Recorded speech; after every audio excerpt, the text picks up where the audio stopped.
வாஸ்து king நேயர்களுக்கு வணக்கம். நான் உங்கள் வாஸ்து சின்னதுரை. மேப்பு எப்படி நம்ம தயார் பண்ணுறது அப்படிங்கிற விஷயத்தை நம்ம பார்ப்போம். நம்ம வீட்டுக்காரங்க நீங்களே மேப் போட்டு கொடுங்க அப்படின்னு சொல்லுவாங்க. ஒரு சில பேர் நம்ம என்ஜினியர்கிட்ட மேப் வாங்கி கொடுத்துருவாங்க. ஒரு சில பேர் நம்மகிட்டயே மேப் வாங்கி நாமளே பண்ணி கொடுத்துருங்க, எல்லா விஷயத்தையும் நம்ம முதல்ல இருந்து நமக்கு கடைசி வரைக்குமே எல்லா விஷயத்தையும் நம்ம பார்த்து கொடுத்துருங்க அப்படின்னு சொல்லும்போது அவங்களுக்கு நம்ம திருப்தியாக நம்ம செஞ்சு கொடுக்கணும். இப்போ நம்ம என்ஜினியர் வாங்கி கொடுத்தா நம்ம அதை கரெக்ஷன் பண்ணி தான் கொடுப்போம். ஆனால் நாமளே செய்யும்போது ஒரு சில முன்னேற்பாடுகளை நம்ம செஞ்சுக்கணும். இதுக்கு என்னென்ன ஃபஸ்ட்டு நம்ம தேவைப்படும்னா கிராப் ஷீட்டு நம்மளுக்கு வேணும், செட் ஸ்கொயர் ஸ்கேல் வேணும், டிகிரி பார்க்குறதுக்கு மூலமட்டம் வேணும். அதுக்கடுத்தது நம்ம டிகிரி பாகைமானி பார்க்கணும். அது நம்ம பாகைமானி கண்டிப்பாக வேணும். இதெல்லாம் நம்ம ஒரு 2-3 விதமான பாகைமானி, மிலிட்ரி பாகைமானி நீங்கள் வாங்கிக்கிங்க. அது மாதிரி நம்ம வாஸ்துக்காரங்க வாங்கிட்டோம்னா இன்னும் கொஞ்சம் நம்மளுக்கு சிறப்பாக இருக்கும். அதே நம்ம வீட்டுக்காரங்களுக்கு அந்த டிகிரி வயசு தெரியாது, எந்த பக்கம் திரும்பி இருக்குது, எந்த பக்கம் நம்மளுக்கு மட்டம் இருக்குது அப்படின்னு சொல்லிட்டு நம்ம கண்டுபிடிக்க முடியாது. அப்போ நம்ம வாஸ்துக்காரங்களை வச்சு தான் பார்த்தாகணும். இப்போ இதை நம்ம மேப்பு தயாரிக்கும் போது இது ஃபஸ்ட்டு நம்ம இந்த இடத்துல தான் நம்ம டிகிரி வச்சு பார்க்குறோம். நம்ம எப்போவுமே தென்மேற்கு அப்படிங்கிற இடத்துல தான் நம்மளுக்கு இந்த 90 டிகிரி இங்கே உட்காருதா அப்படின்னு சொல்லி பார்க்கணும். இப்போது 90 டிகிரியில் இங்கே உட்காந்ததுனா தான் இப்போ கரெக்டாக மட்டம் கரெக்டாக உட்கார முடியும். இந்த 90 டிகிரி இல்லாமல் நம்ம மட்டங்கள் உட்கார முடியாது. இதை 90 டிகிரி வச்சுட்டு தான் அப்போ இடம் கரெக்டாக சதுரிச்சிட்டு அதுக்கப்புறம் நம்ம மேப் போடுறோம். மேப் எப்போவுமே நம்மளுக்கு இங்கே நம்மளுக்கு பெட்ரூம், மாஸ்டர் பெட்ரூம் அப்படிங்கிறது தான் கொடுத்தாகணும். சரிங்களா? மாஸ்டர் பெட்ரூம் கொடுத்துட்டு இந்த பக்கம் நம்மளுக்கு டைனிங் அப்படிங்கிற விஷயத்தை கொடுத்துக்கலாம். அப்புறம் இந்த பக்கம் நம்மளுக்கு கிச்சன் அப்படிங்கிறத ஊற்றிக்கலாம். இங்கே பெட்ரூமு, இங்கே டைனிங்கு, அப்போ இங்கே கிச்சன் கொடுத்துட்டு இங்கே நம்ம பாத்ரூம் கொடுத்துக்கலாம். இங்கே பாத்ரூம் கொடுத்துட்டு இங்கே நம்ம கெஸ்ட் ரூம் கொடுத்துக்கலாம்.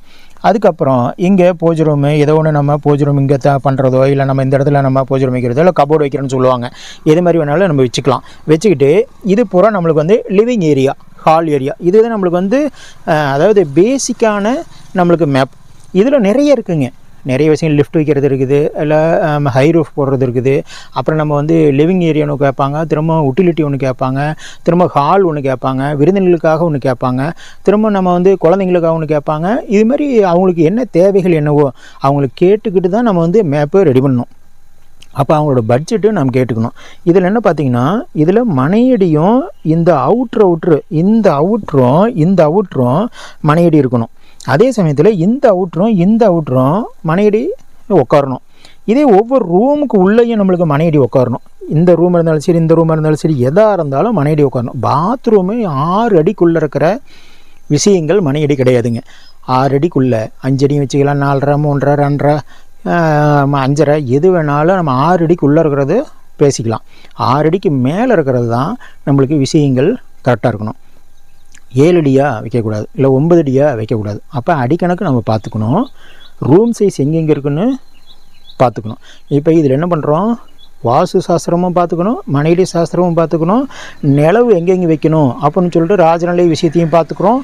அதுக்கப்புறம் நம்மளுக்கு ரூம் சைஸ் எங்கெங்கே இருக்குது அப்படின்னு பார்த்துக்கணும். இவங்களுக்கு எல்லாத்துக்குமே வீட்டுக்காரங்களுக்கு ஃபேவரேட்டாக நம்ம செஞ்சு கொடுத்துடணும். அதுதான் முக்கியம். ஏன்னா கொத்துக்காரங்களுக்கும் நம்ம திருப்தி பண்ணி கொடுக்கணும், என்ஜினியராக இருந்தால் அவருக்கும் திருப்தி பண்ணி கொடுக்கணும், வீட்டுக்காரங்களுக்கும் திருப்தி பண்ணி கொடுக்கணும், வர்றவங்களுக்கும் அவங்களுக்கு யாரோ ஒருத்தர் ஐடியா சொல்லுவாங்க, அவங்களையும் நம்ம திருப்திப்படுத்தணும். இத்தனை விஷயங்களை நம்ம திருப்திப்படுத்தி கொடுக்க வேண்டியதாக இருக்குது. இதுலேயும் நம்ம எல்லாம் ஃபேவரேட்டாக செஞ்சுட்டு கண்டிப்பாக ஒரு 2 லட்ச ரூபா 3 லட்ச ரூபா மீதி ஆகிற மாதிரி நம்மளுக்கு மேப் போட்டு கொடுக்கணும் எல்லாத்தோட. ஏன்னா என்ஜினியரோ இல்லை மற்றவங்களோ நம்மளுக்கு ஏதோ ஒரு பக்கம் இழுத்து ஏதோ ஒரு பக்கம் நம்ம சேர்த்து போடுவாங்க. அதை நம்ம குறைச்சி போட்டோம்னா ஒரு 100 சதவீதம் குறைஞ்சதுனா கூட நம்மளுக்கு கிட்டத்தட்ட 1.5 லட்ச ரூபா 2 லட்சம் மீதி ஆகுது இல்லைங்க. அதை நம்ம மீதி பண்ணி கொடுக்கணும். எந்தெந்த விஷயங்கள் எங்கெங்கே இருக்கணுமோ அந்தந்த விஷயங்கள் அங்கங்கே இருக்கணும். ஒவ்வொரு சில பேர் பெருசாக கேட்பாங்க. அவங்களோட பட்ஜெட் என்ன, 80 லட்சமா, இல்லை 1 கோடி ரூபாயா, 1.5 கோடி ரூபாயா, இல்லை 30 லட்சத்தை முடிக்கணுமா, 20 லட்சம் முடிக்கணுமா அப்படிங்கிறதெல்லாம் கேட்டுக்கணும். கேட்டுக்கிட்டு தான் நம்ம இந்த மேப் விஷயத்தை நம்ம ரெடி பண்ணிக்கணும். அதாவது டூல்ஸ் எப்போவுமே நம்மளுக்கு கையில் இருந்ததுனா தான் இந்த விஷயங்கள் எல்லாமே மேப்பு சரியாக பண்ண முடியும். அப்போது எந்தெந்த விஷயங்கள் எங்கெங்கே இருக்குது அப்படிங்கிறத கரெக்டாக தெரிஞ்சுக்கிட்டோம்னா சரியாக நம்ம அமைச்சிக்கலாம். சரிங்களா? இந்த மேப் விஷயம் ஏதாவது தேவைப்பட்டுச்சு அப்படின்னா என்னை தொடர்பு கொள்ளுங்க. நம்ம ஃபோன்லேயும் பேசுவோம், நேர்லேயும் நம்ம செஞ்சு கொடுப்போம். எந்த ஊராக இருந்தாலும் நேரில் செஞ்சு கொடுப்போம். ரொம்ப லாங்காக இருந்ததுன்னா முடியாது, இதனால் லோக்கலாக இருந்ததுன்னா கண்டிப்பாக செஞ்சு கொடுப்போம். சரிங்களா? மிக்க நன்றிகள்.